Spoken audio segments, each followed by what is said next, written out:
Disponemos de 3 minutos para responder brevemente algún aspecto polémico o cerrar con alguna idea que considero importante.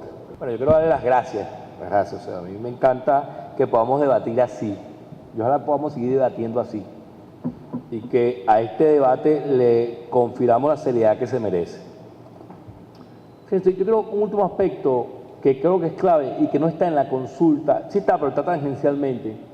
¿Qué imaginario va a construir la escuela nuestra? Y lo quería dejar para el final, porque yo soy de los que creen que lo que triunfa es la familia y no el individuo. O sea, si la escuela responde a un modelo cultural que se parece más a un sector de la sociedad, los que están en ese sector de la sociedad van a tener mayor probabilidades de éxito que los que no están. Entonces yo creo que aquí hay que hacer como una pirámide. Yo creo que hay problemas de aprendizaje que tenemos que resolver. Creo que hay problemas de gestión que hay que resolver, pero aquí hay un problema clave que tenemos que pensar en el imaginario de esa escuela. Por ejemplo, yo estoy en desacuerdo con que la consulta diga el perfil de la educación básica. Estoy en desacuerdo. Yo creo que es una pregunta técnicamente mal formulada, pero además creo que es una pregunta que no se hace, porque la educación básica forma al ciudadano que está en la Constitución bolivariana. Yo creo que es una discusión, yo creo que eso es una equivocación del Ministerio de Educación. Y se lo dije a Rodolfo, y sí, porque creo que no, además porque creo que el concepto de perfil no cabe ahí técnicamente hablando, no cabe. O sea, la educación básica forma ciudadanía, no forma perfiles. El perfil se forma a nivel profesional. Entonces, creo que, bueno, pues esas son de las cosas que pasan cuando estás haciendo una cosa de esta naturaleza, o sea.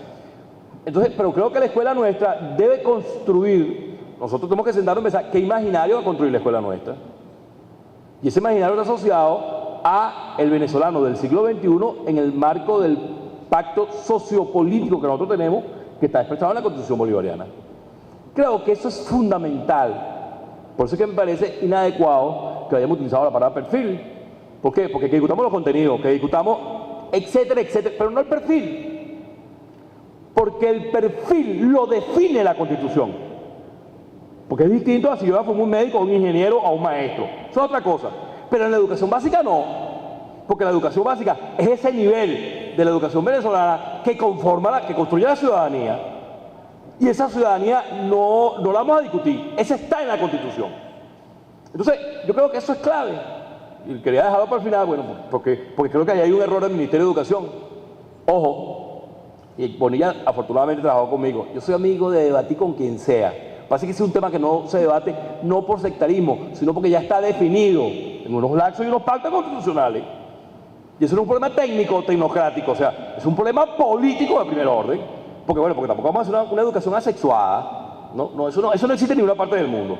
O sea, es una educación que responde al modelo político, y aquí estoy hablando de la política en términos serios. A mí me encanta mucho el trabajo de Juan Carlos Tedesco, que habla sobre las nuevas subjetividades, donde plantea ese tema por el cañón del medio. Pues, o sea, y creo que, y con esto termino, que nosotros tenemos que sincerarlo. En la comisión, con los que van a la comisión, en la comisión, con el ministro, con el presidente, con quien sea. ¿Por qué? Porque eso no admite discusión. No por sectarismo, yo soy enemigo del sectarismo. Simplemente porque eso está definido en la Constitución bolivariana y en la Ley Orgánica de Educación. Está definido. Entonces, los artículos de la Constitución y de la Ley Orgánica son suficientemente claros en términos del perfil del ciudadano que vamos a construir. Entonces, creo que con eso quería terminar. Yo digo a Reynoso que ese planteamiento perfectamente puede discutirlo con la Comisión de Calidad. No, por supuesto. Yo vi ayer, y ayer nos informó el ministro, y vi en la prensa, coño, que Carvajal se incorporó. ¿Estoy equivocado? No, totalmente. Coño, valioso, ese es el debate. Ahora, yo también le tengo crítica, y la hemos debatido, y no es sencillo estructurar una condición bajo relaciones. Yo le critico, por ejemplo, que está planteado desde el punto de vista neutral. Desde el punto de vista neutral. Y cabe la neutralidad en un proceso como este. Bueno, pero hay componentes técnicos que lo desarrollan y creen dentro de esa dinámica y por supuesto desde ese punto de vista está ahí. Ahora, ¿qué es lo que sí importa? Que la consulta se está generando en un plano de lo que insistíamos, en ese plano de la, vamos a decirlo, de consulta ubicua, porque es para todo el mundo en todas condiciones, bajo todas las relaciones. Lo que se hacen es preguntas generadoras y es posible que no esté de acuerdo con las preguntas generadoras.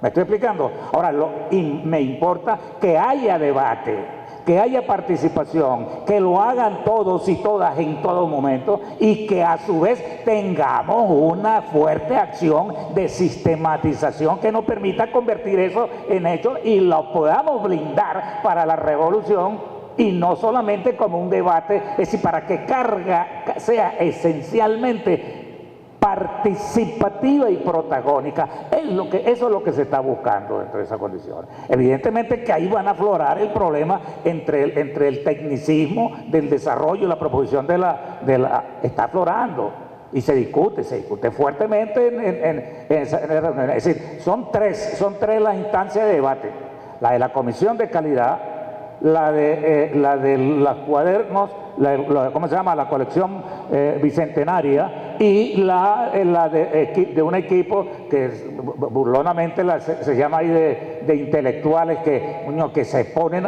que asisten y el cual ministro convoca para debatir sobre la realidad, pero eso lo que está generando realmente un debate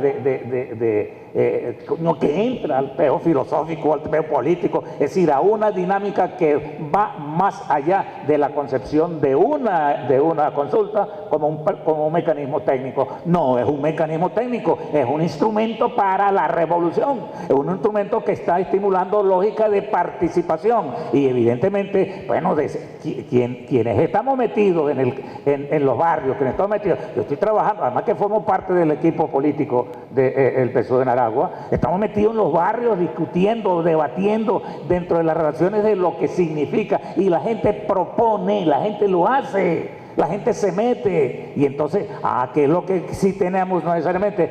Que ir organizando esas estructuras, que un ministerio no sea realmente para marcar pautas, sino que sea un orientador de la participación y ese protagonismo, y esa orientación de ese protagonismo sale no solamente se concentra en la escuela, está siempre identificado en la escuela como toda una patria, es decir, la escuela como un todo, ¿verdad? Y esa relación de esa escuela como un todo implica también la institucionalidad, esa institucionalidad que el neoliberalismo y la educación dominante va buscando disminuir permanentemente a objeto de que no haya precisamente la participación, la acción y la respuesta de un Estado docente. Y entonces, como sí creemos en la responsabilidad, ¿verdad?, de una dinámica para un proceso con esa condición en la cual está ese Estado docente como un precepto que no puede ser abandonado, es decir, no puede